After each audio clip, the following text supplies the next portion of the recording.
Tapi LCB અને એસઓજીની ટીમે ડોલવણ તાલુકાના કુંભિયા ગામે થયેલ અનડિટેક્ટ ગુનાના આરોપીને ગણતરીના કલાકોમાં ઝડપી પાડ્યો. ભારતીય ન્યાય સંહિતાની 2023ની કલમ 103 મુજબનો વંશોધાયેલ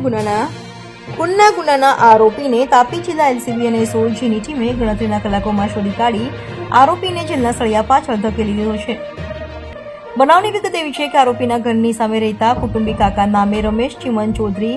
આરોપીના મા બાપને ગમે ત્યાં અને ગમે ત્યારે ગમે તેવી ખરાબ ગાળો આપી હેરાન પરેશાન કરતા રહેતો હતો.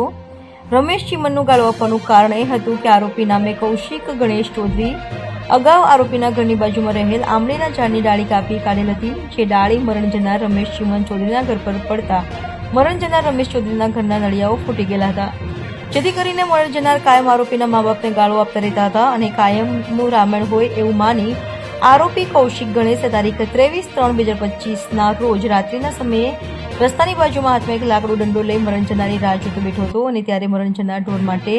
ચારાના પૂળા લેવા આવતા આરોપી અંધારાનો લાભ લઈ મરણ જનાર રમેશ ચિમન ચૌધરીના માથા પર આ ધંધા વડે હુમલો કર્યો હતો. તેની જગ્યા પર ઢાળી દીધેલ હતો અને મરણ જનાર રમેશ ચિમન ચૌધરી જગ્યા પર જ મરણ પામેલ હતા. આ બાબતની જાણ એલસીબી અને એસઓજીની ટીમના પોલીસ કર્મચારીઓને એમના ખાનગી માણસો રોકેલ તેના મારફતે જાણવા મળતા આરોપીને પકડી લઈ પોલીસની ભાષામાં પૂછપરછ કરતા આરોપીએ